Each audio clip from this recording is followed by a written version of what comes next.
Alright, tayo ngayon ay meron akong isi-share sa inyo. Ayan, continuation to our topic about baby and child care.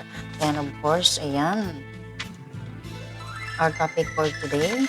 And before we proceed to our topic, ayan, happy listening and happy viewing to each and everyone. Good morning, good afternoon, and good evening to all of you. Our topic for today is about how to be natural. That means how to be natural to our baby, to our child. Ayan. And how to have a natural child care. That's our topic for today.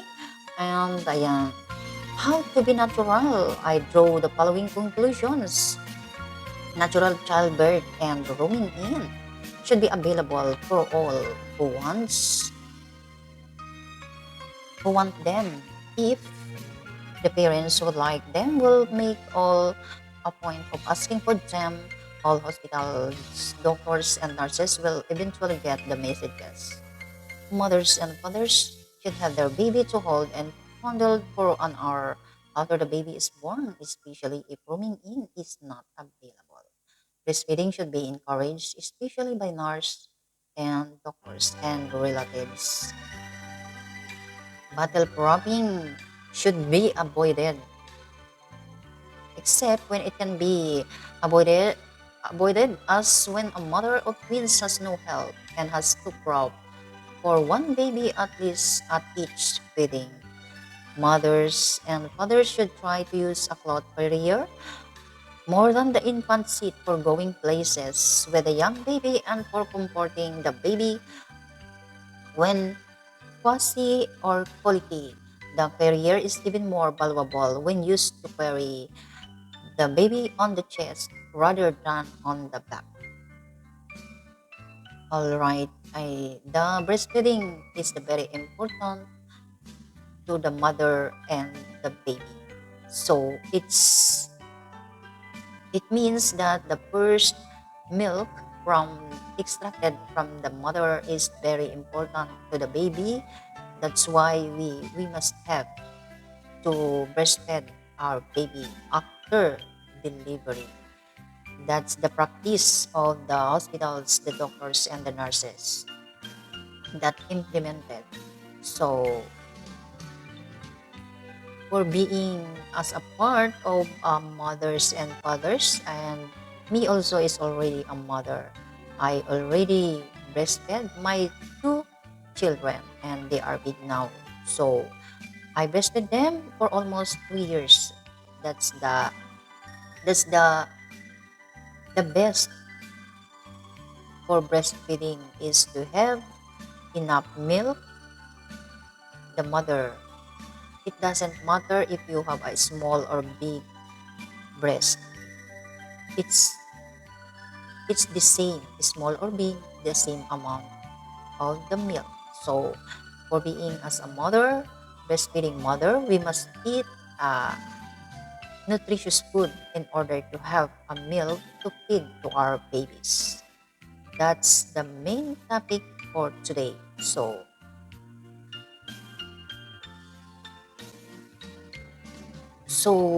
we proceed to our next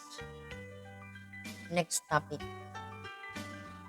It's the continuation of baby and child care.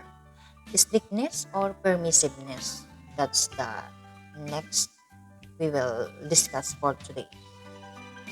And I will share to you what is this, the strictness or the permissiveness. Oh yeah, talaga naman.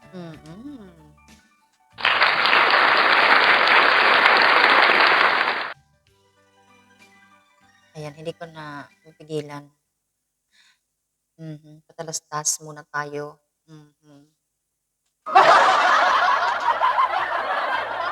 Ayan.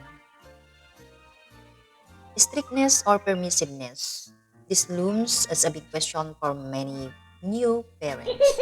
A great majority of them find the right answer in a little while.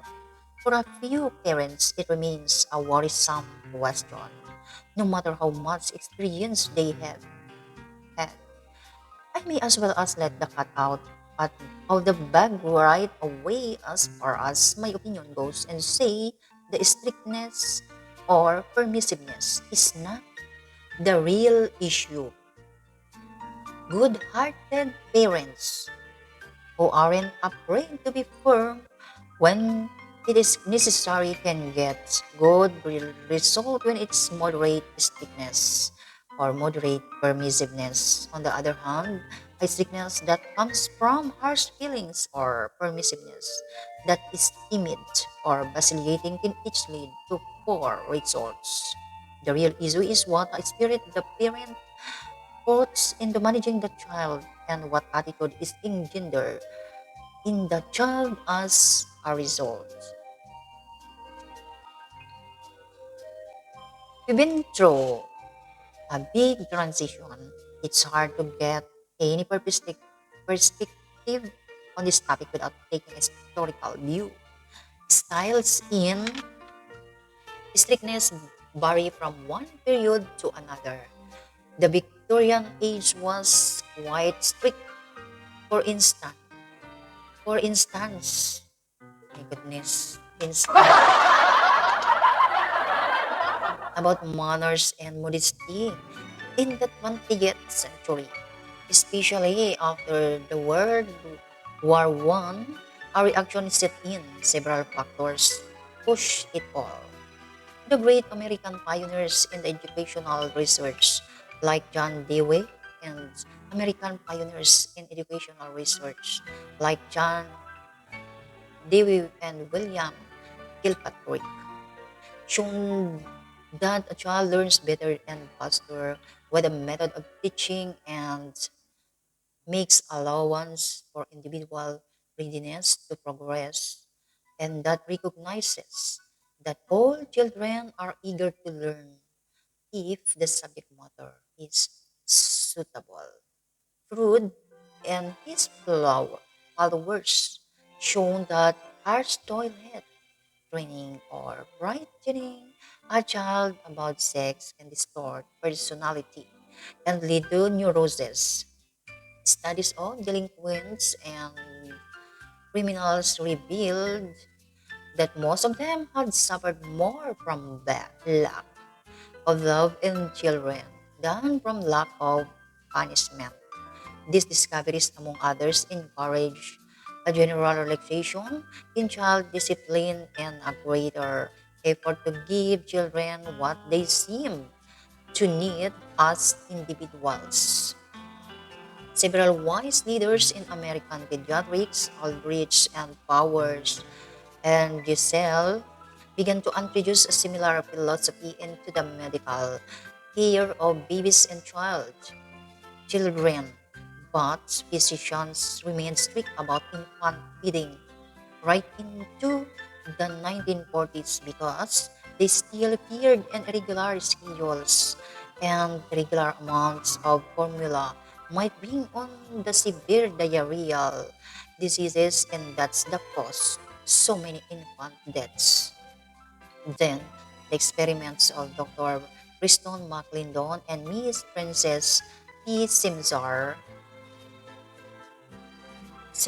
with a self-demand schedule published in 1942 helped to convince doctors that most babies can do very well choosing their own feeding times and will remain healthy. Since then, there has been a rapid and widespread shift in a medical practice. Today, a majority of American babies are being put on more or less flexible schedules from the beginning. Doctors are used to conscientiously warn your parents against spoiling, are now encouraging them to meet their baby's needs not only for food but for comforting and loving. These discoveries and these changes of attitude and methods have benefited most children and parents. As a result, there are fewer tense once more happy ones. But it's not possible for a civilization like ours to go through such a change of philosophy. It really amounts to a revolution without raising doubts and many parents' minds and without getting some parents through mixed up. It's a basic human nature to tend to bring up your children in about the same way as you were brought up. It's easy enough to pick up new ideas about vitamins and immunizations. And in terms of immunization, we will discuss it later on. And to follow us, please subscribe and like to our channel so that you are updated to our next video about immunization. Immunization is very important since birth, and that's needed by our body, needed to our health to avoid any diseases. That's our prevention. As of now, we have coronavirus, so we have to vaccine those who are not yet vaccinated. So let us communicate to to our our doctors and to our clinic that nearest to your place.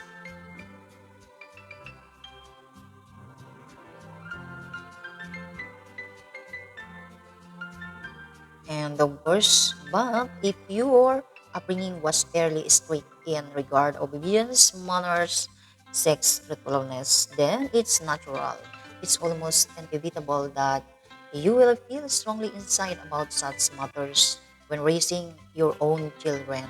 You may have changed your theories because of what you've studied or read or heard, but when your child does not something that would have been considered bad in your own childhood, you'll probably find yourself becoming more tense, anxious, or angry than you imagine possible. This is nothing to be ashamed of. This is the way nature expects human beings to learn child care from their own childhoods.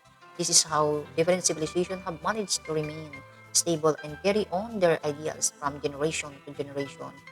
The reason that most parents have been able to do a good job with their children during the past 50 years of changing theory is that they themselves have been through both up brought up to be reasonably happy, were comfortable about raising their children the same way and didn't follow any theory, new theory to extremes when doctors were emphasizing regularity.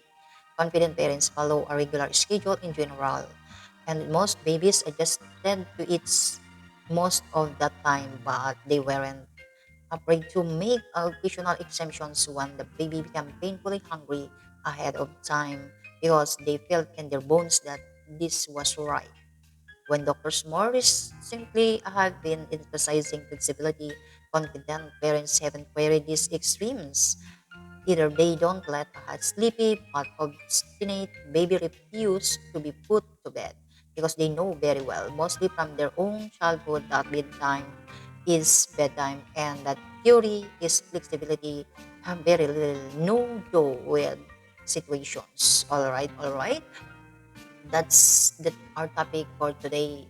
It is not the end. It's have a continuation. So let's